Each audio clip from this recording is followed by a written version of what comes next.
అమ్మ అంటే అర్థం ఏంటి? దాన్ని ఎలా మీరు చెప్తారు? అమ్మతనం అనేది అమ్మ అనే పేరు ఇంకా అది అన్కండిషనల్ లవ్ అనమాట. అలాగా ఒక 2.5 కేజీలు రాయిని తీసుకొచ్చి ఇక్కడ కట్టేసేసి నువ్వు 9 నెలల పాటు నడువు అని ఎవరినైనా మగవాడిని అడగండి, నడవలేడు అసలు, ఇంపాసిబుల్. ఆ తల్లి అది చూసి పొంగిపోతుంటుంది. ఇంకా అంతకన్నా తల్లి ప్రేమ గురించి ఏం చెప్పగలం? ఒకసారి మా అమ్మగారు బెంగళూరు వస్తున్నారు, వచ్చేస్తున్నాను రా 1 గంటలోను అన్నారు. సరేనమ్మా, నేను కూడా బయలుదేరిపోయాను, రైల్వే స్టేషన్కి వచ్చేస్తున్నాను. ఆ తర్వాత ఇంకొక స్టేషన్ ఏదో ఉంది, అక్కడికి వచ్చాక కూడా రే పాపకి వేరుశనక్కాయలు తీసుకున్నాను రా అని కూడా ఫోన్ చేసి చెప్పి సరే నేను రైల్వే ప్లాట్ఫామ్ మీద నించున్నా. సరిగ్గా వైట్ ఫీల్డ్ అనే చోటుకు వచ్చేసరికి మా నాన్నగారు ఫోన్ చేసి ఒరే అమ్మ వెళ్ళిపోయింది.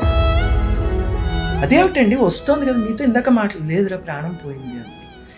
ఆయన అది చెప్పినది నేను డైజెస్ట్ చేసుకునే సమయానికి ఆ ట్రైన్ ప్లాట్ఫామ్ మీదకి వస్తుంది.